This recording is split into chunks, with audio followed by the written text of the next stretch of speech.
নবী তো সিগনেচার দিতে জানতেন না, কারণ বিশ্বনবী ছিলেন আন-নবী আল উম্মি, নিরক্ষর নবী। বিশ্বনবীর কোনো অক্ষর জ্ঞান ছিল না। আলিফ বা তা সা, কোনটারে জিম বলে কোনটারে হা বলে উনি বুঝতেন না। কোনটাকে ওয়াহেদ, ইসনাইন, সালাসা, 1 2 3 কিভাবে লেখা থাকলে ওইটা পড়তেও জানতেন না। উনি নিরক্ষর ছিলেন। বুখারী শরীফের সহিহ হাদিস 2699 আমার নবী নিজেই সিগনেচার করেছেন।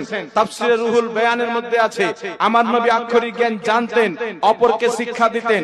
ইমাম কাজী আয়াজ রাহমাতুল্লাহ আলাইহি শেফা শরীফের মধ্যে লিখেছেন, আমার নবী আক্ষরিক জ্ঞান জানতেন, অন্য সাহাবীকে লিখতে শিখাতেন। তাহলে প্রমাণ হলো যারা বলে নবী লিখতে পড়তে জানতেন না, এই আকীদা হচ্ছে নিকৃষ্ট বিদআতি আকীদা। যারা বলে নবী লিখতে পড়তে জানতো, এই আকীদা হচ্ছে সহিহ আকীদা। বলেন সুবহানাল্লাহ। আল্লাহ তাআলা বলেন সূরা জুমা 62 নম্বর সূরা আয়াত নম্বর 2, হুয়াল্লাযী বা'আথা ফিল উম্মিয়্যিনা রাসূলাম মিনহুম, আমি উম্মীদের মধ্যে হইতে একজন রাসূল পাঠিয়েছি। তিনি কেমন রাসূল? সূরা আরাফ 7 নম্বর সূরা আয়াত নম্বর 157, আন-নবিয়্যুল উম্মি, তিনি হলেন নিরক্ষর নবী। নিরক্ষর বলতে তিনি লেখাপড়া জানতেন না। সূরা আনকাবুত সূরা নম্বর 29 আয়াত নম্বর 48 আল্লাহ তাআলা বলেন, ওয়ামা কুনতা তাতলু মিন ক্বাবলিহি মিন কিতাবিন ওয়ালা তাখুতুহু বিয়ামিনিকা ইযাল লারতাবাল মুবতিলুন, অর্থাৎ হে নবী এর পূর্বে, অর্থাৎ কোরআন মাজিদের পূর্বে আপনি কোনো কিতাব পড়েননি এবং লেখেননি। যদি আপনি পড়ালেখা জানতেন, অবশ্যই বাতিল পন্থীরা অভিযোগ করে বলতো এটা মুহাম্মদ তৈরি করে নিয়ে এসেছে। অতএব মুহাম্মদ সাল্লাল্লাহু আলাইহি সাল্লাম লেখাপড়া জানতেন না, আর এই ধরনের অভিযোগ করে একেবারে বৃথা হবে। অত্র আয়াতকে ইবনে কাসির উল্লেখ করে বলছেন, রাসূলুল্লাহ সাল্লাল্লাহু আলাইহি সাল্লাম যে গোত্রে থাকতেন সেই গোত্র ছিল নিরক্ষর, তাই মুহাম্মদ সাল্লাল্লাহু আলাইহি সাল্লাম তিনিও নিরক্ষর ছিলেন, তিনি লেখাপড়া জানতেন না। যারা খবর তৈরি করে তারা খবর পড়ার প্রয়োজন হয় না, আর যদি পড়ে তাদের কোনো বাধাও থাকে না। নবী মুহাম্মদ রাসূল সাল্লাল্লাহু আলাইহি সাল্লাম নিরক্ষর, মুরুক্ষু, এটা কোরআন শরীফের বিভিন্ন আয়াতের মাধ্যমে প্রমাণ রয়েছে। অবশ্যই কোনো আলেমগণ নিজের থেকে এই সমস্ত কথা বলেন না, এই কথাগুলো অবশ্যই কোরআন শরীফের মধ্য থেকে পেয়েছেন। সেই ক্ষেত্রে জনগণ বা সমাজ বর্তমান জগৎ অনুযায়ী বলা হচ্ছে। অবশ্যই এটা অপরাধের কোনো কিছু না, যা সত্য তাই তো বলা হচ্ছে, কিন্তু কেকারে ভাবনার কিছু বিষয় আছে, বিবেকের কিছু বিষয় আছে। আনা উম্মি শব্দটি কেন এখানে ব্যবহার করা হলো সেটাও জানার দরকার আছে। আনা উম্মি শব্দের অর্থ হলো উম্মত জগতের থেকে এই শব্দটি আনায়ন করা হয়। উম্মত মানিটা হচ্ছে দলভক্ত, উম্মত মানিটা হচ্ছে অনুসরণকারীগণ। তো অনুসরণকারীগণের মধ্য থেকে কখনো জ্ঞানীগণ শিক্ষা গ্রহণ করতে পারে না। যেমন আল্লাহ নবী রাসূল সাল্লাল্লাহু আলাইহি ওয়াসাল্লাম সারা জাহানের অভিবাহক। আল্লাহ পাক রব্বুল আলামিন তিনাকে উদ্দেশ্য করে বললেন, আমার নবী মুহাম্মদ রাসূল সাল্লাল্লাহু আলাইহি ওয়াসাল্লামকে আমি সৃষ্টির জগতে রহমতের স্বরূপ প্রেরণ করেছি। ওমা আরসালনাকা ইল্লা রাহমাতাল লিল আলামিন। তো জিনার উসিলার সমস্ত মাখলুকাতের মধ্যে রহমত ভূষিত হয়, তিনি আবার মাখলুক হইতে কিসের শিক্ষা গ্রহণ করবেন? আর তিনাকে নিরক্ষর বলা হয়েছে, তিনি পুরাটাই এক পূর্ণ, মানে তিনি পুরাপুরি একজন পরিপূর্ণ অক্ষর। তিনার মধ্যে পূর্ণ কোরআন, যেখানে পূর্ণ কোরআন রয়েছে সেখানে কোনো অক্ষরের বাকি থাকে না। তবে অক্ষর চিনা পড়া এটা ওনার প্রয়োজন হয় না। তিনার মধ্য থেকে যে জ্ঞান আবিষ্কার হয়েছে সেই জ্ঞান আবিষ্কৃত গ্রহণকারী ব্যক্তিগণ গবেষণা ক্ষেত্রে আলিফ বা তা সা তিনারা আবিষ্কার করেছেন। আলিফ বা তা সা এটা গবেষিত একটি অক্ষর।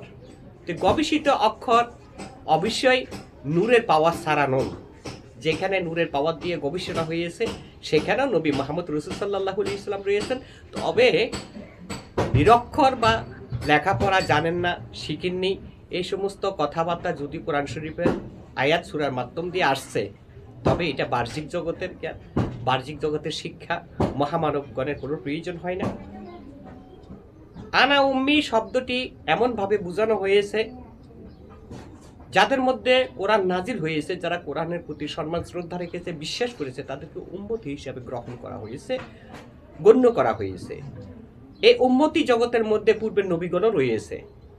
সুতরাং নবী তো কোনো কোনো উম্মত জগতের নয়, তবুও উম্মতের জগতে অবস্থানরত রয়েছেন বিদেই তিনার মাধ্যম দিয়ে তিনি প্রথমে আল্লাহকে সত্য প্রমাণ করেছেন বা করবেন। সেক্ষেত্রে আনা উম্মি শব্দটি ব্যবহার করা হয়েছে। নবী মুহাম্মদ রাসূল সাল্লাল্লাহু আলাইহি ওয়াসাল্লাম নিজ কণ্ঠে জিবরিল আলাইহিস সালামের উদ্দেশ্যে ঘোষণা করেছেন, আনা উম্মি, আমি কারো হইতে শিক্ষা গ্রহণ করি না, আমি শিক্ষার জগতের মাথা। যদি আমার কাছে কোনো কিছুর প্রয়োজন হয় নিশ্চয়ই আল্লাহ পাক রব্বুল আলামিন অবগত রয়েছেন। প্রতি মুহূর্তে আমাকে তা দিবেন, অবশ্যই সেই আমি গ্রহণ করব এবং মানুষের জগতের দুনিয়ার মঙ্গল শান্তির ক্ষেত্রে